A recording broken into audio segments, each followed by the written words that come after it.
keeping things on a level. Like we were just Anna, my wife, who produces the show with me. We were just talking the other day that our sketches on the Get Up show, very few of them have to do with like kids in a kid environment, going to school, playing at the playground. Very few of them have to do with that, but it doesn't seem to affect the audience or anybody's appeal for the show. So Fair enough. Yeah.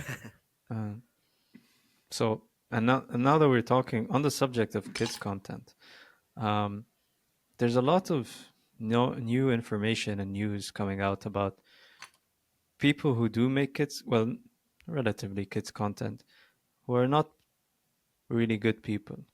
yeah, Um, an example is, yeah, Mr. Beast. Um, what what do you think about that? Or like shows like even on Nickelodeon, for yeah. example, the Well, producers of iCarly and stuff like I that. don't want to Like, lump Mr. Beast in particularly with some of these Nickelodeon guys, but um, yeah, I think with anything, there's good people and bad people in any business, any corner of the world you look into.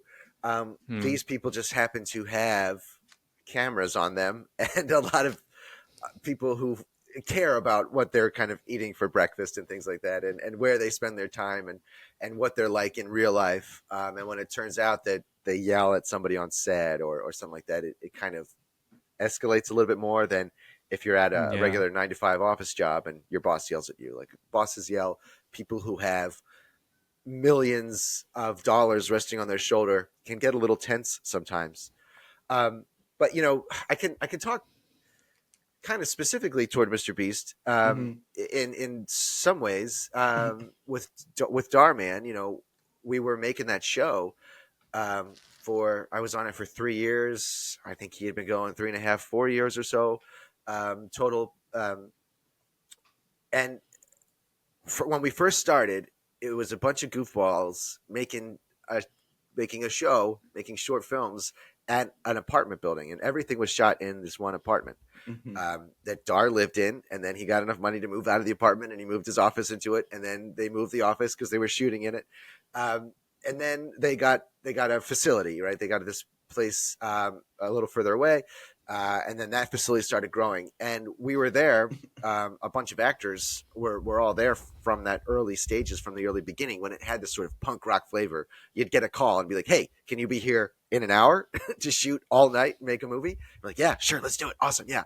And the scripts were kind of weird, and every now and then you'd kind of hit an actor who was sort of new to the program and didn't quite know what we were doing, and the process that we kind of worked in. Um, and that'd be kind of hard. But for the most part, everybody that was there was like, "This is weird, and I kind of dig it, and I want to make it better. I want to elevate it. And we're going to work towards it, right?" But it started out as this scrappy little internet thing, and as it started to grow and become a proper show, and we were doing commercials for for the series, saying it's not Netflix, it's Dhar Mann, and they have 3 sound stages in Burbank, and we are still making essentially the same scratch. And we're not being. I can't like take my kids to the playground because the show is so popular, but we're not involved in any sort of what's the word, residuals or any kind of thing like that. We wanted to have that conversation where it's like, okay, guys, it's time to put on the big show pants. We are now professionals here, and we need to sort of start carrying ourselves like that. You can't have 3 sound stages in Burbank and still just be calling me, and I come out, I call out of work for my 6-day shoot, and I'm only working one of those days, but you've already I've already made all these plans because you've scheduled me, and there's no compensation for that. I'm only getting 4 hours worth of work, Oh my god, for what was supposed to be a 6-day shoot. that's Um, not fair. that's not fair. So it's like little things like that, and and there was other sorts of like behind the scenes, like fringe stuff like dressing rooms and snacks, and issues of safety, and it was just because they weren't professionals. They weren't. Dar had never been on a movie set. The guy who ran it who started as just the cameraman and then became the head of the studio, a great, fantastic guy. Dar, a great, fantastic guy.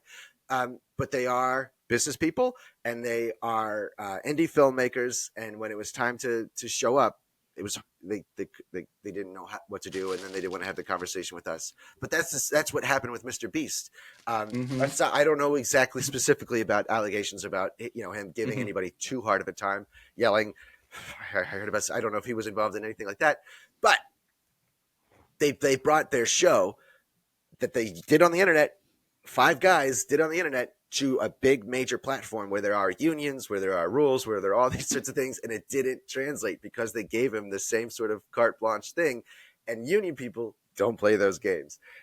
So I think that's really what was going on, mostly with Mr. Beast and all this sort of internal things and how things can kind of blow up. And again, I don't know, so I'm sort of talking out of my rear end here, but I know No, that's okay.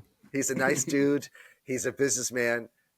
He had, especially at the beginning, he had real, good intentions in his heart to help people out, do a little money, play a little game, all that kind of stuff. As these things grow, as people attach to these things, as the stakes get higher and higher, stuff gets weird.